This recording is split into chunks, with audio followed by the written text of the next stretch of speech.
Abordar el problema de la identidad significa un difícil reto, toda vez que el mismo se ha extendido a espacios y significados cada vez más diversos y en algunos casos se convierte en paradoja o en apolilla.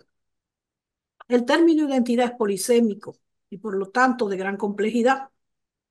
A su base subyacen entrelazados en una trama indisolublemente anudada hilos que van desde la biología, la filosofía, el derecho, la cultura, los constructos sociales y muchos entramados más.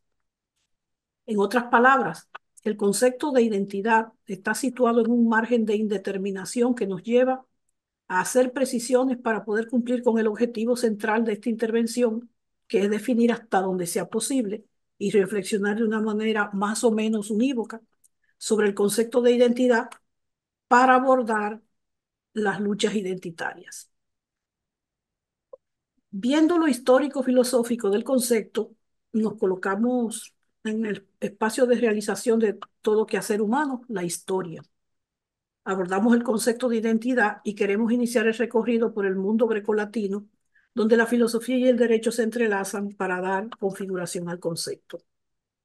Y aquí hago una cita que trabajé en mi tesis.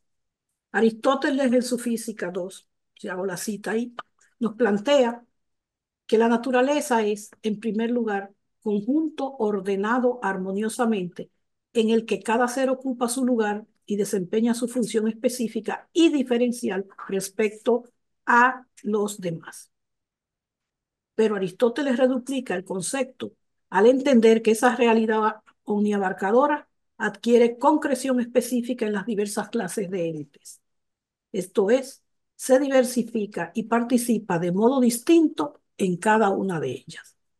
En este sentido, la naturaleza va a significar, en segundo lugar, el principio interno a partir del cual los seres se desarrollan y actúan por sí mismos. Dicho de otro modo, la naturaleza de cada ser es aquello que le otorga rango propio, le diferencia de los demás y le lleva a actuar como actúa. Según sus propias palabras, y aquí cito textualmente, naturaleza es el principio de movimiento y de reposo. Cierro la cita. Siendo la naturaleza el lugar donde los seres humanos, dotados por ella de su condición ilemórfica, materia y cuerpo, forma y alma, ocupa el lugar esencial de ser y siendo lo que por naturaleza le es dado, es también el espacio de diferenciación de los demás seres con los que comparte la naturaleza. Ya desde su constitución, los seres humanos, como seres naturales, son capaces de elaborar como fundamento una identidad natural y diferenciada de otros seres naturales, en cuanto tienen la capacidad de actuar por sí mismos, es decir, autonomía.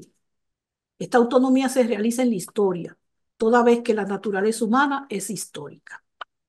Se da sin poder independizarse de su propia realización en la historia, reconociendo así, aun cuando todo ser humano no depende absolutamente de la historia, su modo específico de darse como ser en el mundo no es comprensible sin la historia.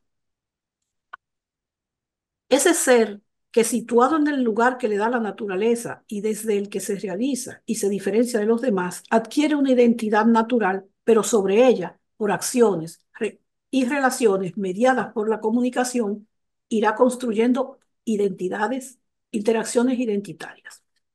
Autores más actuales como Zubiri, y cito a Zubiri en su obra sobre el hombre de Alianza, reactualiza la tesis del ilemorfismo aristotélico, según el cual el cuerpo y el alma son principios cuya acción convergente e indisociable configura la unidad sustancial del compuesto humano. Ahora bien, esta unidad no es una unidad impersonal, sino que tiene concreción en la propia persona, contribuyendo a su propia identidad.